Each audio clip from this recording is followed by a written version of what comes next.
Hello everybody, I'm Jimmy Fantastic and welcome to my Tomb Kings guide for Warhammer Blood Bowl 25 Season 3. The old Khemri guys here, they're in the box set. How do they play? Well, you've got 4 Tomb Guardians that are mega strong. The whole team is unagile. They're just like a big bash team, you know, pitch control, and yeah, that's it. They're just a quintessential power team. The interesting wrinkle is skeletons are somewhat fragile. As you can see here, 0 to 16 skeleton linemen, movement 5, strength 3, ag 4 plus, PA 6 plus, AV 8 plus. They've got regeneration. The whole team's got regeneration, and they've got thick skulls. So you know they're actually not that bad. They're not that fragile, but they do get stunned a lot. You know, and they've got general primary, agility, devious, and strength secondary, 40k. Yeah, they're okay linemen, right? They're cheap and they're somewhat survivable. All they're going to get as a skill is wrestle if they ever get skilled. That's okay. They've got the throwers. They're not throw-ras anymore. Oh, tragedy. Movement 6, which is nice. Strength 3, ag 4 plus, PA 3 plus, AV 9 plus, and regen, of course. Thick skull because they're skeleton.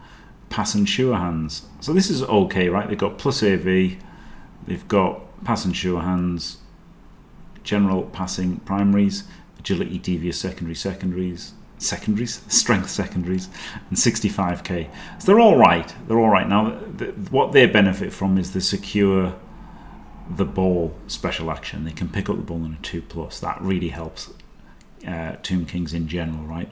In fact, you could not even run a thrower and pick it up on your blitzer, or like, you still want to run the throwers just because like they're faster and they're better armored, but like they don't even have to be throwers anymore. You can just carry it on a blitzer, a stat freak blitzer,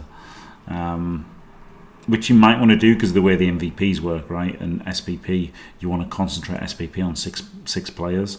So the throwers, you know, leader for them is good. Block for them is decent but expensive, and then, you know, but when you think about block on them, they're 95 and blitzers are 85, so block is completely fine on them. So probably just block and then stats for the thrower, maybe leader depending. The blitzers really quite decent. Movement 6, strength 3, ag 4, PA 6, AV 9, only 2 of them as well, up to 2 throwers, up to 2 blitzers. Block, regeneration, thick skull. They're okay, right? General and strength. Agility and devious secondaries, 85k. Cost, they get mighty blow, right? Mighty blow and tackle. The easier tackle mighty blow players. And then stats. Tackle, mighty blow, and stats is really all they want. I don't think you really want guard on them because you've got something better for guard, which is your 0 to 4 Tomb Guardians. Movement 4, Strength 5. I mean, that is fantastic. Movement 4, Strength 5 is an incredible combination, and 4 of them. Ag 5, PA 6, AV 10. Brawler, Decay, and Regeneration. Decay kind of gives them a niggling injury. It's not that bad, but it's kind of annoying for progression, right? When you want to build superstars, they die more. That's pretty annoying. The Brawler does save them from block a little bit. You know, it's not bad. It turns 1 in 9 blocks into 1 in 18 blocks rather than 1 in 36 from block. So like block's still better, and you'd still want block on them, but block is a secondary for them, so can you even take it? Primary strength, agility in general are secondaries, and they're 115k, so super expensive players actually, a lot more than they used to be, but they do get brawler. It's interesting, right? Stand firm is an obvious choice for them, because then that means you can't just uphill them even though they haven't got block. But so like stand firm is super important. Maybe the most important for them is stand firm. Obviously mighty blow is really good, and it gets them more star player points to get more levels. Guard is still really good, even so guard and mighty blow are still great even though they're 30k each. You could take break tackle, right, with movement 4 and adding 3 to the roll. It's somewhat decent break tackle on them. Block is still good. Is it 50k good? I don't know. Is guard 30k good? I don't know. It's going to be. Lot's going to depend on the format you're playing them in, and how much you can afford to give them these really good skills. and how much SPP they get. But you probably want 2 stat freak blitzers. Honestly, that's where most of your development wants to go. If you've got like a movement 8, strength 5, edge 2 plus blitzer, that's pretty good, isn't it? I guess he's not going to do that because you probably do want mighty blow and tackle on them, so you're only going to get 4 skills on them. But it could be like movement 7, strength 4, edge 2 plus, right? And that's a great player, isn't it? And that just secures the ball. Well, it wouldn't even need to secure the ball if it's edge 2 plus. But they're just going to do everything for you. So I think the best way is to concentrate your star player points onto your blitzers, have them carry, and then have your Tomb Guardians. It's just like big bastions of pitch control. Right, let's have a look at what Garion had to say about them. Thank you, Garion. Rerolls of 60k. Oh, I missed that. Oh, dear me. I could have started with this, couldn't I? They don't get an apothecary because everyone's got regeneration. Games Workshop says they're tier 2. Their rerolls are 60k each. Their stars are Sylvanian Spotlight, and their special rule is Masters of Undeath, so they can raise skeletons during the game, which is a nice little buff for them, isn't it? Throws and blitzers reduced. Throws AV increased. Tomb Guardian get passing stats. They can't get hit by bombs. Well, they can, not as badly. They can raise skeletons. Tomb Guardians gain Brawler, and the 6 MVP rule. Yeah, you're just going to... All your MVPs are going to go to blitzers and Tomb Guardians, which is pretty nice. The Tomb Guardians price very much increased, yeah. But the starting team looks pretty nice, actually. Pretty nice. You can see here you've got Brawler and Team Mascot. Those 2 things combined makes the start a lot better, actually. So you get 4 Tomb Guardians, 2 blitzers, 1 thrower, 4 skeletons, 2 rerolls. That costs 975. So you get your 2 dedicated fans.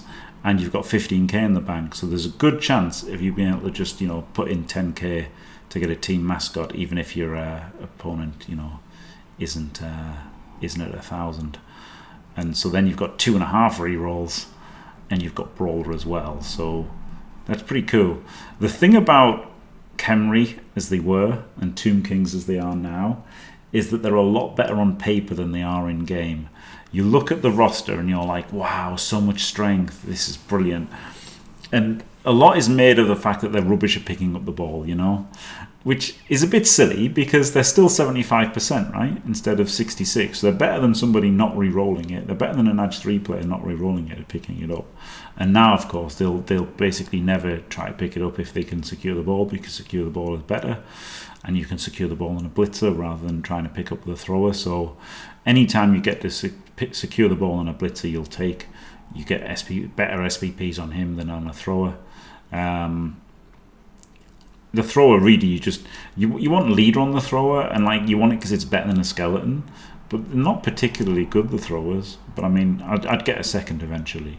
I just wouldn't be bothered about skilling them so much. I want to skill my blitzers. It's all about stars and scrubs this edition. You want all of your MVPs on your blitzers and your guardians and make them really good. And the problem with Tomb Kings is they look great on paper and then they meet minimal resistance and they're like, oh, none of my players can dodge. That's a problem. That's a big problem. So, take and break tackle and stuff and add jumps on the blitzers and break tackle on the Tomb Guardians is a pretty decent idea, because they do struggle when they hit any problems at all. And yes, there'll be great Tomb King players that tell you, oh, well, that doesn't happen for me and I lose because I failed pickups in the rain. It's like, yeah, okay. But there's not many good players who play Bloodbowl, right? And so the good players aren't going to run into many problems. But when a good player plays a good player, then yeah, that's when Tomb Kings get into problems. With any time their players get stuck and they're having to roll dodges and stuff. If they face good defense, they get into trouble. But I mean, they're still a strong team, right? They're a strong team, and they're going to dominate the strong teams that they already dominated. They're going to dominate even harder, right? Because it's more expensive to take guard, so it will get taken less. Overall, just guaranteed to get taken less.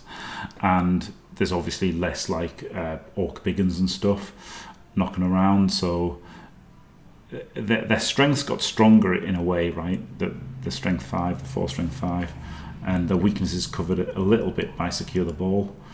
They're an interesting team. I'll definitely give them a go, but you know, when they come out on Blood Bowl 3, which might be a while. I don't know why I said that, but, you know, I will. I'm interested to try them out in the new rules, is what I was trying to say. Right. Thanks for watching, everybody. Don't forget to leave a like and subscribe, and stay fantastic.